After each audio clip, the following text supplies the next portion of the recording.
निर्जला एकादशी। इस निर्जला एकादशी को भीमसेनी एकादशी भी कहते। क्या कहते?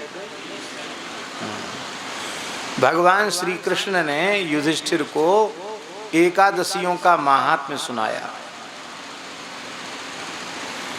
वर्ष भर की जितनी एकादशी हैं 24, और अधिक मास होने से 2 और बढ़ जाती, तो 24 और 2 26 एकादशियों का महात्म्य भगवान श्री कृष्ण ने अर्जुन को सुनाया, युधिष्ठिर को सुनाया। तो युधिष्ठिर भी सुन रहे हैं, भीमसेन भी, अर्जुन भी, नकुल सहदेव भी, द्रौपदी भी, सब लोग बैठ के श्रवण करते। भगवान वक्ता हैं, सब श्रोता हैं। एकादशी नहीं करता उसको नरक जाना पड़ता है। एकादशी को अन्न में पाप का निवास होता है। अन्न ने एक बार भगवान से जाकर कहा कि प्रभु हमको सब दुनिया खाए चली जा रही है, सबको छुट्टी मिलती, हमको एक दिन की छुट्टी हमको भी मिलनी चाहिए, अवकाश हमको मिलना चाहिए। तो भगवान ने कहा ठीक है, हरिवासर को आपका अवकाश। हरिवासर माने एकादशी। एकादशी को अन्न खाता है वह पाप ही खाता है। जो एकादशी करते उन सब के पाप अन्न में स्थित हो जाते हैं, और जो नहीं करते एकादशी को अन्न खाते हैं वो सब उनके भीतर, जय सिया राम, उनके भीतर प्रविष्ट हो जाते हैं। एकादशी कल भी हम देवी भागवत का पाठ कर रहे थे, तो नरक किस किस को जाना पड़ता है, उसमें यमराज और सावित्री का संवाद है। यमराज कहते एकादशी न करने वाले को भी नरक जाना पड़ता है। तो भीमसेन बड़े घबरा गए, बोले महाराज व्रत उपवास के नाम से तो हमको जूड़ी आती है, हम कांपने लग जाते। वैसे किसी से कांपते नहीं हैं, लेकिन हम भूखे नहीं रह सकते, व्रत नहीं कर सकते। भीमसेन कोई व्रत नहीं करते। हमने ऐसा सुना है संतों से कि भगवान की दया से भीमसेन जी की खुराक कितनी अच्छी थी कि 70 मन तो को वो बाल भोग करते थे। 70 मन का करें कलेवा। कितना? 70 मन अन्न केवल बाल भोग में, माने जिसको आजकल लोग नाश्ता कहते हैं, स्वल्पाहार, उसमें वो 70 मन माने हैं, हाँ, 2 कुंटल 80 किलो बाल भोग।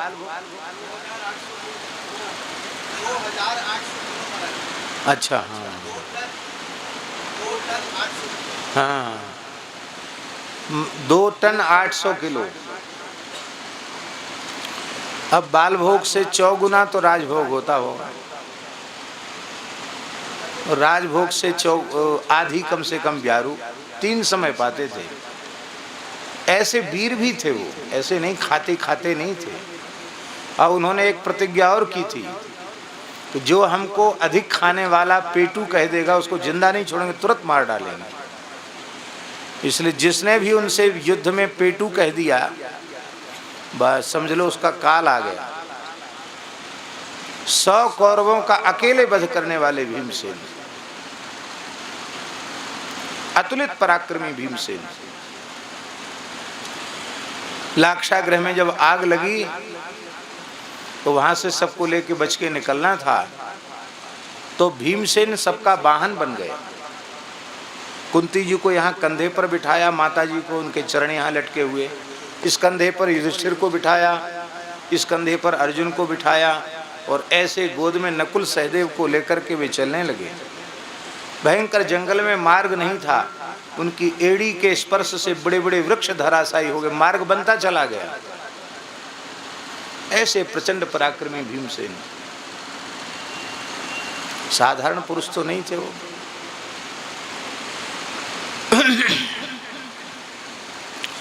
तो भीमसेन का एक नाम है वृकोदर। क्या नाम है? वृकोदर। वृक नाम की विशिष्ट अग्नि उनके पेट में निवास करती थी। जठराग्नि तो सबके भीतर होती है, पर उनके भीतर वृक नाम की अग्नि थी, जिससे जो कुछ भी वो खाएं तत्काल भस्म हो जाता है। जब लाक्षागृह से चले हैं पांडव, तो ब्राह्मण बनकर अपना समय व्यतीत किया उन्होंने। तो भिक्षा मांग लेते, वो भिक्षा मांग करके जब माँ के पास लाते तो कुंती माता कहती, इस भिक्षा का आधा भीमसेन को दे दो, इसका आधा भीमसेन को दे दो, और बचा आधा तो आधे में हम 6 मूर्ति पाएंगे। 6 मूर्ति माने युधिष्ठिर, अर्जुन, नकुल, सहदेव और कुंती माता, 5 लोग इसमें पाएंगे। वो आधे में भीमसेन। पर भीमसेन का विचारों का पेट नहीं भरता था। कहाँ भरेगा पेट, कौन इतनी भिक्षा देगा। तो जल पी करके अपनी अग्नि को वो शांत करते थे। नदी में जाकर के, सरोवर में जाकर के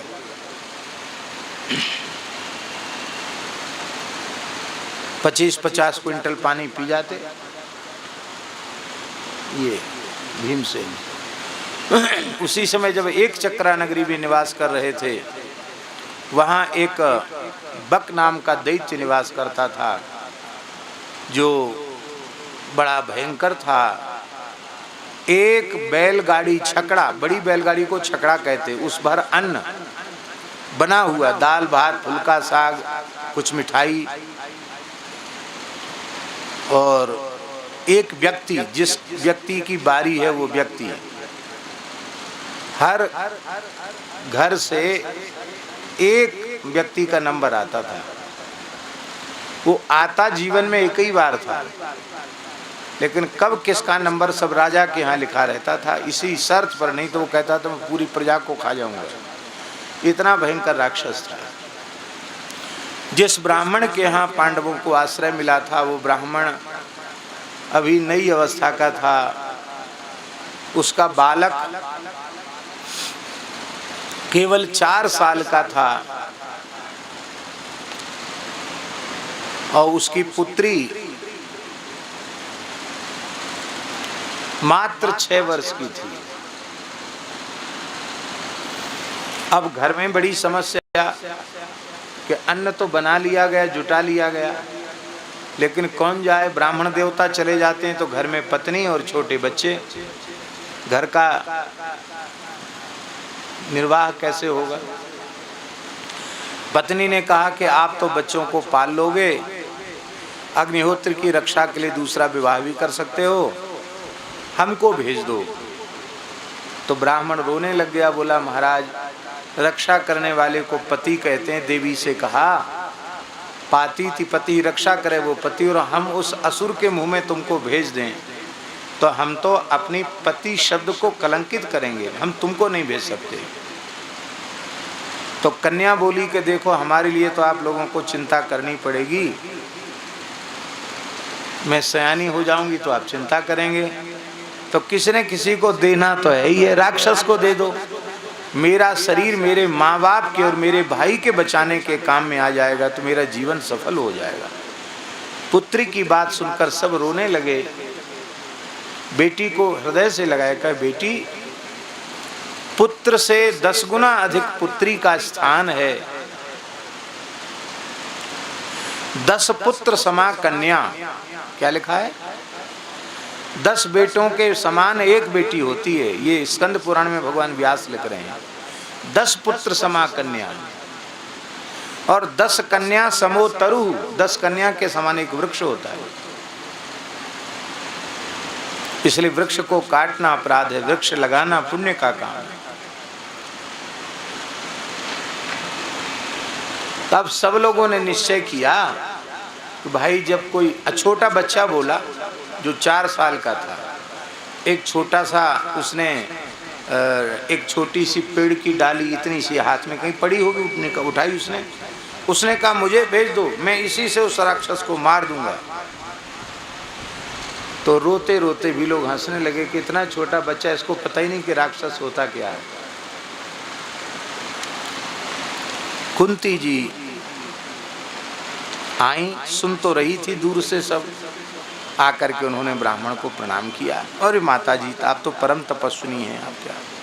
तो उन्होंने कहा देखो पंडित जी, आश्रयदाता पिता होता है।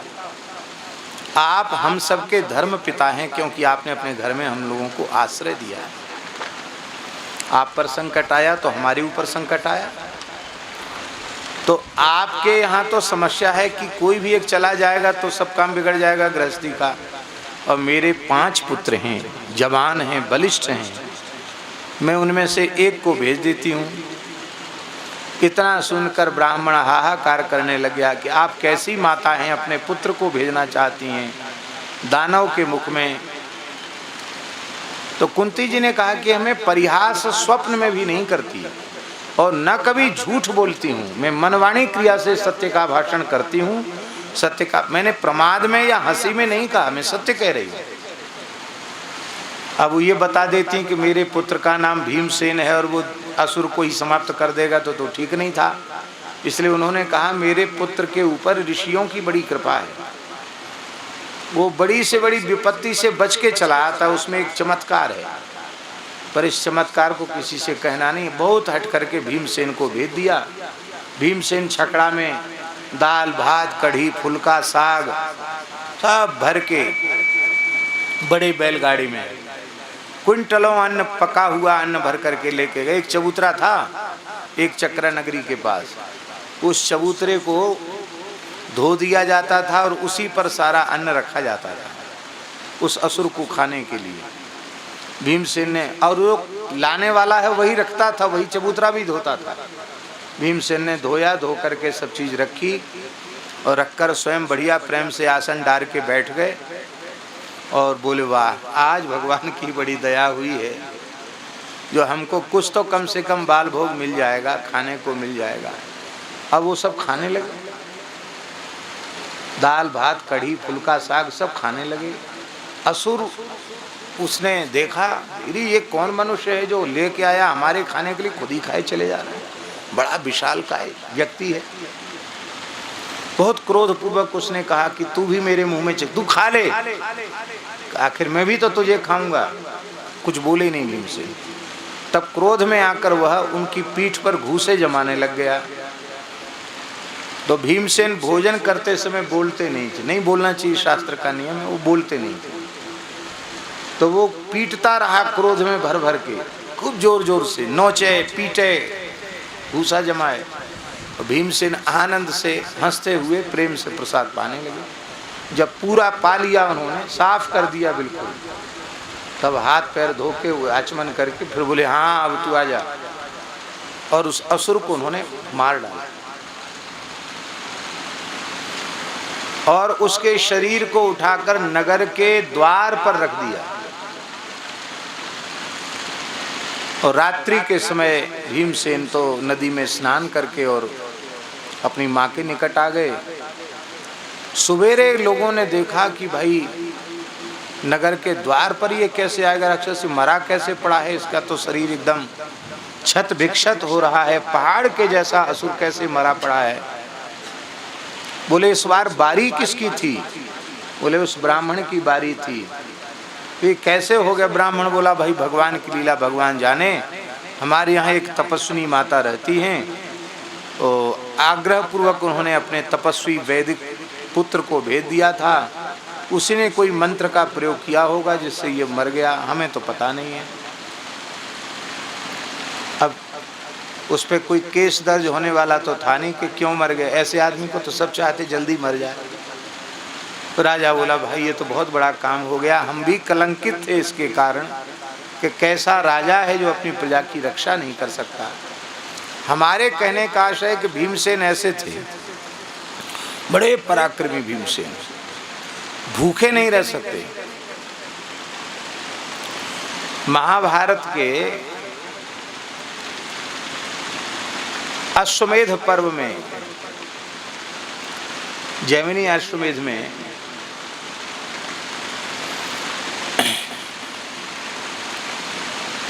एक विचित्र कथा है भीमसेन के भोजन की, जो शायद आपने कभी न सुनी हो। भीमसेन द्वारिका से, हस्तिनापुर से और द्वारिकाधीश भगवान श्री कृष्ण का दर्शन करने आ रहे थे। तो भगवान ने रसोइयों को कह दिया कि भाई बनाओ, क्विंटलों जलेबी बर्फी इमरती कचौड़ी पकौड़ी पूड़ी गुजिया सब बनाओ, जितने प्रकार के व्यंजन हो सकते खूब बनाओ। और आज हमारे प्राण प्यारे भीमसेन आएंगे तो उनको हम खूब प्रेम से छकाएंगे उनको और छक जाएंगे वो, तो हम इससे बहुत प्रसन्न होंगे। तो भगवान के पास तो कोई बनाने वालों की कमी नहीं, रसोईया भी थे और 16,108 रानी पटरानी सब लग गई अपने अपने तरह से कुछ न कुछ बनाने में। सब बन के तैयार हुआ और भीमसेन आने ही वाले हैं। भगवान ने पाया कुछ नहीं, बोले देखो द्वारिका में सब हमारी स्तुति करते हैं, ब्रह्मा जी शंकर जी आते हैं वो भी स्तुति करते हैं क्योंकि हम चतुर्भुज रूप में हैं, और इंद्रादि देवता का तो कहने क्या, वो तो द्वार पर खड़े रहते हैं। वशिष्ठ आदि ऋषि भी हमारी स्तुति करते हैं और द्वारिका वासी भी हमारी जय जयकार करते स्तुति करते। यहाँ हमको गाली देने वाला कोई है, ब्रज में तो लोग गाली देते, यहाँ हमको गाली देने वाला कोई नहीं। तो गाली खाए बहुत दिन हो गया। एक गाली देने वाला था शिशुपाल, उसको तो हमने मार दिया। तो वो तो दुष्ट था, दुष्ट की गाली खराब लगती है, और जो प्रेमी होता है वो प्रेमी कभी गाली भी दे तो भी अच्छे लगते हैं, प्रेमी की गाली भी अच्छी लगती है। अब देखो विवाह के प्रकरण में पता नहीं उत्तराखंड में नियम है कि नहीं, उधर तो नियम है कि विवाह के समय माताएं गाली गाती हैं, उसमें मीठी मीठी गाली जो बाराती लोग आए उनको देती। यहाँ भी होता है, यहाँ भी होता है, वीडियो साहब बोल रहे हैं कि यहाँ भी होता है। तो गाली देने की परंपरा है, और गाली खा के कोई बुरा मानता है? गोस्वामी जी ने लिखा है, पंच कवल करी जेवन लागे, गारी गान सुन अति अनुरागे। अति अनुरागी,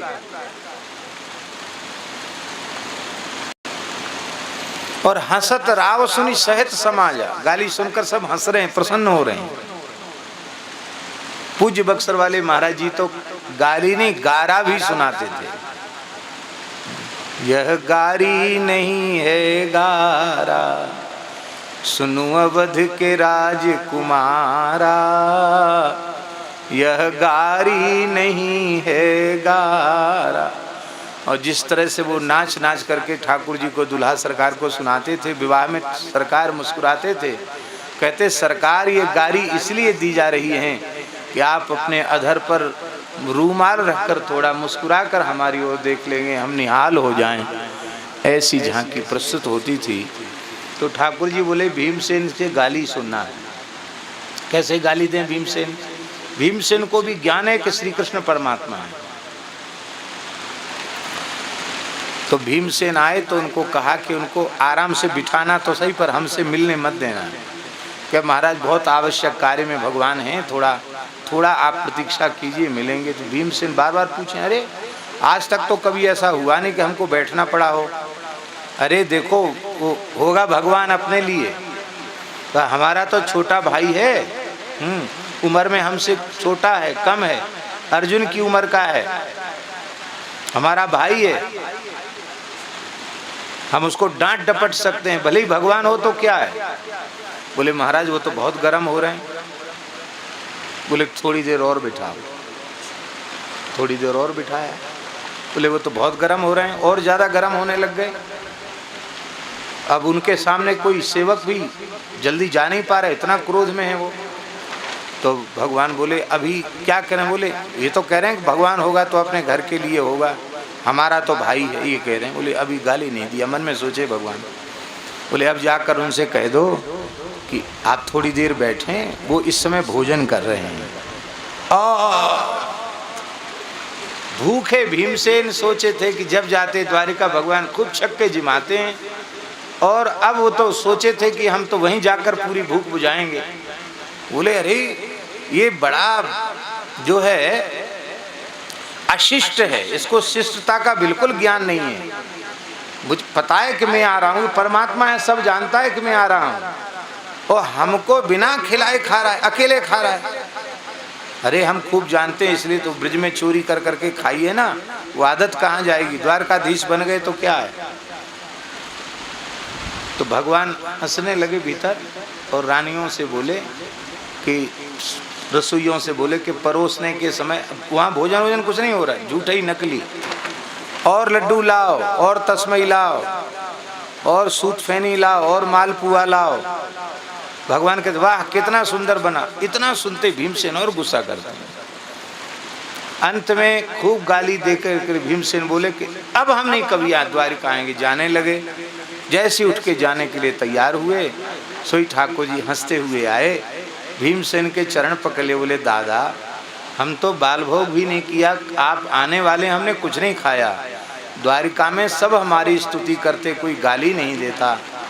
आप हमारे बड़े भाई हैं, दादा हैं, बड़े भैया हैं, तो आपसे कुछ खरी खोटी सुन ली तो हमारी भूख खुल गई। बल्लभ कुल में जो विशेष वात्सल्य वाले हैं, वो ठाकुर जी को भोग धराते समय दो चार गारी भी सुना देते हैं, कहते हैं इनकी भूख खुल जाएगी। ब्रजवासी गारी देते थे उनको। तो कहने का आशय, ऐसा भीमसेन का प्रेम। भीमसेन हाथ जोड़ के खड़े हो गए, बोले महाराज आपका जो संविधान है उसके अनुसार हमें तो नरक जाना पड़ेगा। हमारा किया कराया सब चौपट, हम एकादशी करते नहीं क्योंकि हम भूखे रह नहीं सकते और सब कुछ कर सकते हैं, हमसे भूखा मत रखवाओ और सब कुछ करवा लो हमसे। भगवान बोले भाई एकादशी तो करनी पड़े, एक कर लो, पूरे साल की नहीं कर सकते हो, एक कर लो। कौन सी? बोले जेठ शुक्ल एकादशी। इस दिन जल भी मत पियो, दशमी को शयन के पूर्व जल का त्याग कर दो और द्वादशी के प्रातः काल सूर्योदय का दर्शन करके तब जल ग्रहण करो, ये नियम है। एक व्रत कर लो, केवल एक। इस एक व्रत के करने से वर्ष भर कोई व्रत में चूक हो जाए तो उसकी निवृत्ति हो जाती है और एक एकादशी से वर्ष भर की एकादशियों का पुण्य प्राप्त हो जाता है। और निर्जला एकादशी भी कोई करे साल में एक बार तो भी उसे नरक नहीं जाना पड़ेगा। भीमसेन को उत्साह दिलाया, बोले चलो अब तो हर महीना 2 एकादशी थी इसलिए हम घबरा रहे थे, तो एक दिना की तो कोई बात नहीं, एक दिना तो भूखे प्यासे रह जाएंगे। भीमसेन मौन हो गए क्योंकि बोलने से थोड़ी भूख ज़्यादा लगती है और पानी की कमी आती है। तो भीमसेन जो है मौन हो गए, खूब भगवान नाम जप करने लगे। अभी भी हिमालय में भीमगोड़ा जगह है, ये हरिद्वार या ऋषिकेश के तरफ ही है। वो भीमसेन ने वहाँ अपने पैर का प्रहार करके और जल की धारा प्रकट की, क्योंकि बहुत जब असह्य हो गया रात्रि को उनको गर्मी के कारण, तो पैर से उन्होंने ठंडी जल की धारा प्रकट की, उसके नीचे बैठ गए। जल तो पी नहीं सकते, एकादशी व्रत किया, उसीलिए उसको भीमसेनी एकादशी कहते हैं।